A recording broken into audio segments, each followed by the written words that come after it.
If we could just begin with Iran, given that was the set of talks that happened first with Jared Kushner and Steve Witkoff, this notion of there being a general agreement, an agreement to do another round of talks once we've exchanged some finer points of a potential deal here. How much should we be encouraged by that, knowing all the while en route to the Middle East right now is another carrier strike group? Yeah, I mean, I don't think that I would put too much stock in it, in the sense that when President Trump has two carriers off the coast or, within striking range of Iran, it usually means he's going to use force just based on past recent experience a la Venezuela.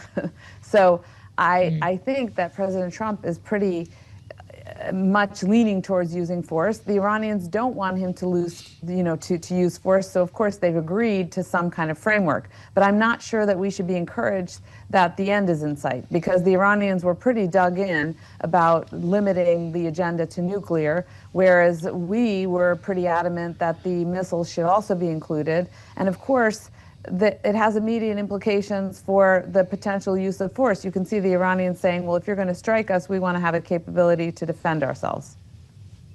Is that why we need 2 more weeks? Evelyn, Axios reporting that is the word from Tehran. We will have detailed proposals in the next 2 weeks. What will they do at that time?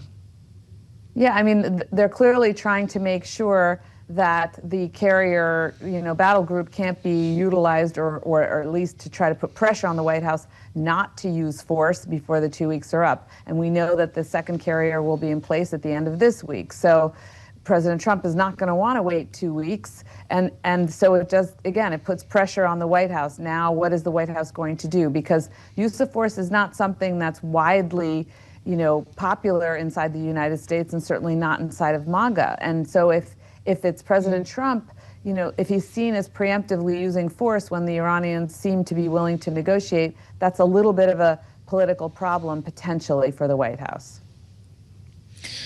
Well, but it may not be as much of a problem if you're Israel or Prime Minister Benjamin Netanyahu, who was here in Washington meeting with President Trump on the issue of Iran last week. Evelyn, how much do you think Trump's decision-making will be influenced by what Netanyahu does or does not want when it comes to the ballistic missile program and other issues?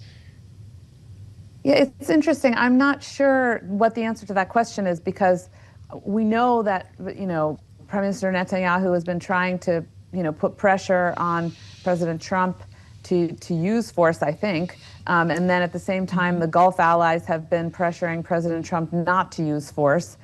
I think President Trump is probably taking his own counsel. I'm not sure that he feels beholden to Israel in any way. I think he does want to bring about political change in Iran, and certainly he wants to eliminate the threat that's posed to Israel and others by Iran's nuclear and missile capability.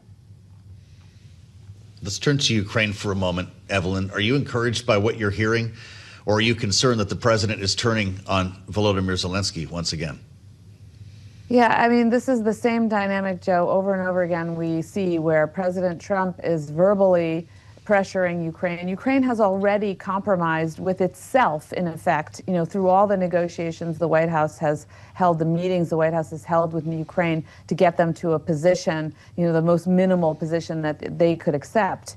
And at the same time, the White House has not put pressure on Russia. And of course, because of that, in part, Russia has not compromised. So it's time for the White House and the president to put pressure on Vladimir Putin. I think, once again, they will find that they have been disappointed by Russia at the negotiating table.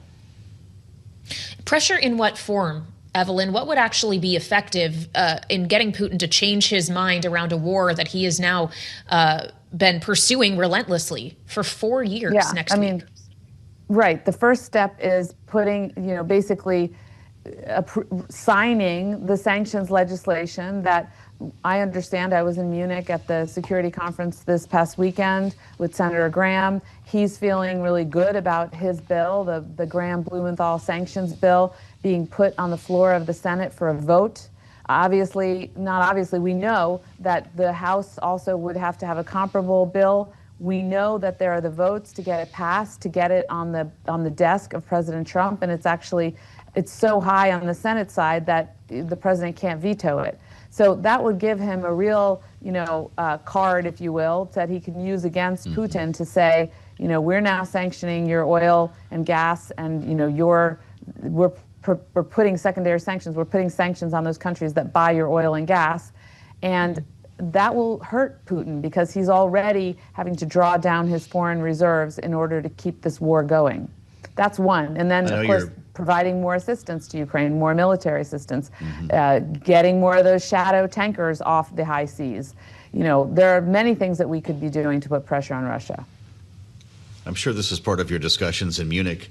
Evelyn, just back from the Munich Security Conference, where the Secretary of State, Marco Rubio, was looming large this year following Vice President J.D. Vance's speech in Munich last year that really rubbed our European allies the wrong way and kind of set the stage for some of the difficult conversations we've had with our European allies.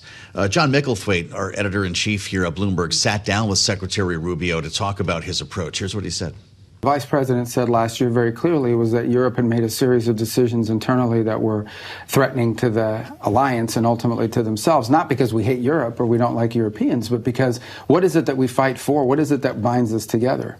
And ultimately, it's the fact that we are both heirs to the same civilization, and it's a great civilization, and it's one we should be proud of. It's one that's contributed extraordinarily to the world, and it's one, frankly, upon which America is built. So do some reporting for us here in our remaining moment, Evelyn.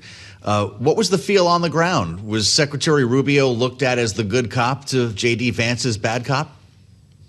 Largely speaking, Joe, yes. I think people did take a sigh of relief because the tone was markedly different. And he did say, we're going to be together. However, and that was kind of in the moment. However, subsequently, as you know, some of the coverage of what Europeans have said when they took a look at the transcript, when they looked at what Secretary Rubio said a little more closely, they questioned, what does this mean, civilization? And I think if you interpret it as a shared adherence to the rule of law, going back to Magna Carta and all of that, I think that the Europeans would feel good.